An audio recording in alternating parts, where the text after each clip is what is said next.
নমস্কাৰ বন্ধুসকল, মোৰ ইউটিউব চেনেল সমুদ্ৰৰ ললৈ আপোনালোক সকলোকে স্বাগতম জনাইছোঁ। আৰু আজি বনাবলৈ লৈছোঁ মই হাঁহৰ মাংস। এই হাঁহটো মোক কালি চচুবাৰীৰ পৰা দি পঠিয়াইছে। গতিকে আহকচোন আজি কেনেকৈ হাঁহ আৰু কোমোৰা বনাব পাৰি চাওঁ। গতিকে বলক যাওঁ এতিয়া মই পাকঘৰলৈ। এয়া চাওক, প্ৰথম লৈছোঁ মই আধা কেজিৰ পৰা 600 গ্ৰাম মাংস, হাঁহৰ মাংস। তাৰপিছত লৈছোঁ এতিয়া পিঁয়াজ 5টা, আদা নহৰু অলপ আৰু 2টা শুকান কেঁচা জলকীয়া, তাৰপিছত 2টা মিডিয়াম সাইজৰ বিলাহী আৰু আলু আৰু কোমোৰা সমান সাইজত কাটি লোৱা হৈছে।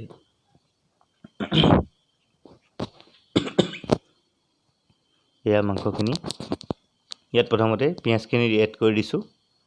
তাৰপিছত আদা নহৰু, এতিয়া দিম 1 চামুচ হালধি। এয়া হালধি দিয়া হৈ গৈছে।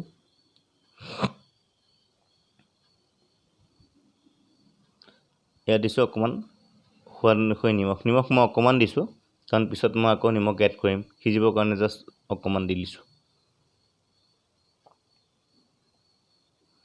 এয়া ঘৰতে পিচি লোৱা জিৰা আৰু ধনিয়া পাউডাৰ আছিলে, এইখিনি এড কৰিছোঁ। কোনো বজাৰৰ পৰা কিনা জিৰা ধনিয়া নহয়, আমি নিজে ঘৰত বনোৱা জিৰা ধনিয়া। আৰু তাৰপিছত দিম অকণমান জালুকৰ গুড়ি। এয়াও আমাৰ ঘৰতে পিছা জালুকৰ গুড়ি হয়, তাৰো মই আধা চামুচমান দি দিছোঁ। এতিয়া আমি ফাইনেলি ইয়াত এড কৰিম অকণমান মিঠাতেল। বেছি মিঠাতেল নিদিওঁ, কাৰণ হাঁহৰ পৰা যিহেতু তেল ওলায়, গতিকে মিঠাতেল অকণমান দি ইয়াক ভালদৰে মেৰিনেট কৰি ল'ম সানি পেলাই। এয়া এনেদৰে সানি লৈছোঁ। খালি হাতেৰে সানিবলৈ বেয়া লাগে কাৰণে বেছি দেৰি নেদেখাওঁ। এনেদৰে সানি লৈ পেলাই আমি মেৰিনেট কৰি লৈছোঁ। এয়া চাওক, মাংসখিনি সম্পূৰ্ণৰূপে মেৰিনেট কৰি ল'লোঁ। গতিকে এতিয়া আহক বনাওঁ। এয়া মই কুকাৰটো দিলোঁ গেছত, আৰু কুকাৰ গৰম হোৱাৰ পিছত মিঠাতেল দি দিম। জেনেৰেলি চবেই কেৰাহীতে বনায় মাংস, কিন্তু মই অকণমান সময়টো বচাবৰ কাৰণে কুকাৰত বনাইছোঁ। আৰু কুকাৰত বনালে টেষ্টটো কেনেকুৱা হয় আপোনালোকে চাব পাৰিব ঘৰত বনাই। গতিকে ইয়াক এতিয়া অকণমান পকিবৰ কাৰণে ৰাখি দিম। এয়া চাওক, তেলখিনি দিলোঁ, তেলখিনি ভালদৰে অকণমান গৰম হৈছে। এতিয়া দিছোঁ 1 চামুচ চেনি। এইদৰে চেনি 1 চামুচ দি ভালদৰে অকণমান লৰাই থাকিব লাগে, তেতিয়া কালাৰটোৰ কাৰণে ভাল হয়। এইদৰে ভালকৈ অকণমান লৰাই থাকিব লাগে চেনিখিনি। মই প্ৰেছাৰটো উঠুৱাই লৰাই দিছোঁ অলপ, তেতিয়া অন্য গৰম মছলা বা অন্য কিবাকিবি ৰঙা ৰেড চিলি চেড চিলি মাৰি দিয়ে বহুতে, সেইবিলাক মাৰিব নালাগে। চিলিটোৱে এক নম্বৰ বস্তু যোনটো কালাৰ আহে। এয়া কেৰাহীত তেল ধুনীয়াকৈ পকি গ'ল, কেৰাহী নহয় একচুৱেলি প্ৰেছাৰ। তাৰপিছত এতিয়া দিছোঁ শুকান জলকীয়া, তেজপাত, আৰু দিছোঁ কেইটামান পাঁচফোৰণ। গোন্ধটো বৰ ধুনীয়া হয়। লাহে ধুনীয়াকৈ 2 পৰা 3 মিনিট সময় এনেদৰে ভাজি ল'ম।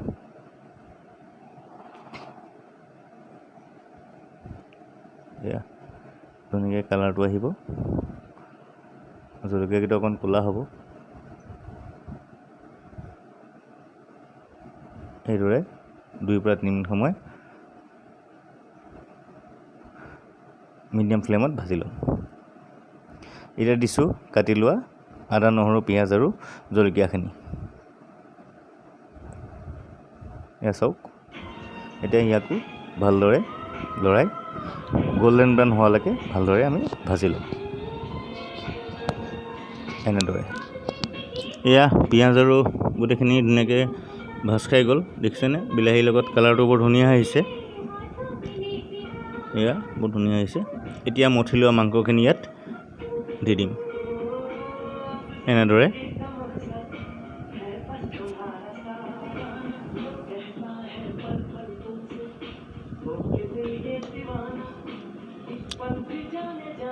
মাংসখিনি মিলাই লোৱাৰ পিছত ভালদৰে ইয়াক লৰাই পেলাই মিনিমাম 20 পৰা 30 মিনিট সময় এনেদৰে ভাজি ল'ম।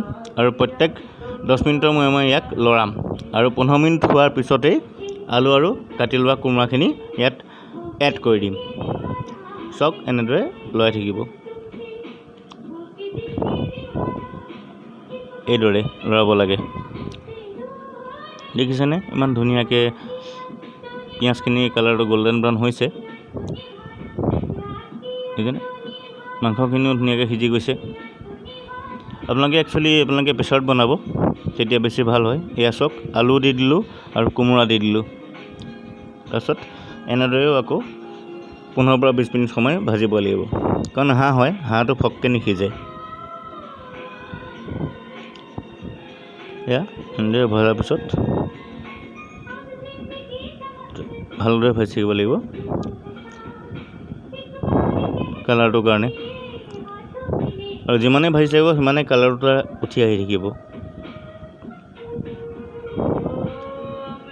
দেখি ভাল লাগিছে কালাৰটো এয়া চাওক ইমান ধুনীয়া বুৰবুৰণি আহিছে কালাৰটো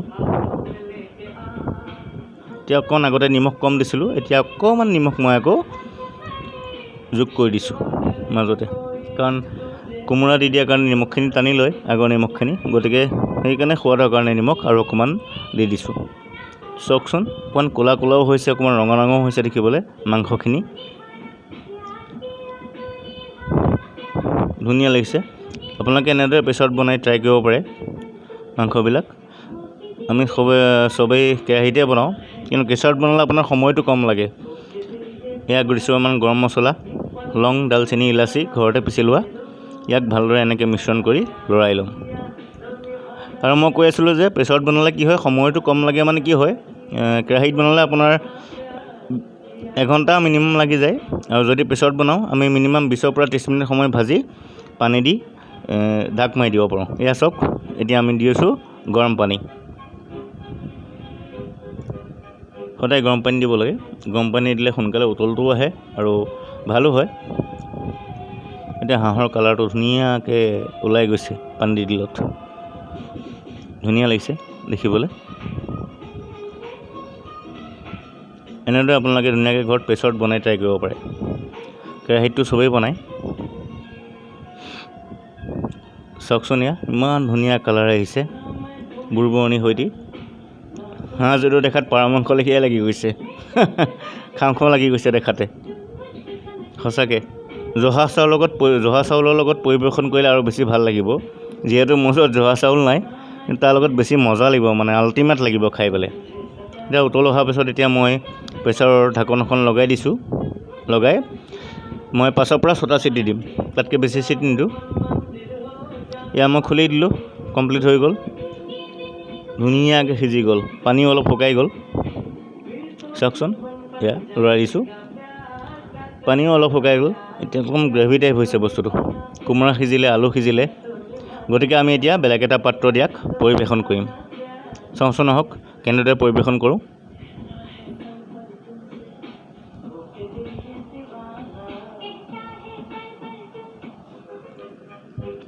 এনেদৰে ভালদৰে ইয়াক পৰিৱেশন কৰিলোঁ চাওকচোন ইমান ধুনীয়া কালাৰ আহিছে দেখিবলৈ খাওঁ খাওঁ লাগিছে হয়নে নহয় যদি আপোনালোকে ৰাইজসকল আপোনালোকে মোৰ আজি ৰেচিপিটো চাই ভাল পাইছে তেনেহ'লে লাইক শ্বেয়াৰ কমেণ্ট আৰু ছাবস্ক্ৰাইব কৰিবলৈ নাপাহৰিব আৰু ছাইডতে থকা বেল আইকনটো দবাই দিব আৰু যোনটো অকণমান আছে অলটো কিন্তু নকৰিবলৈ নাপাহৰিব ধন্যবাদ থেংক ইউ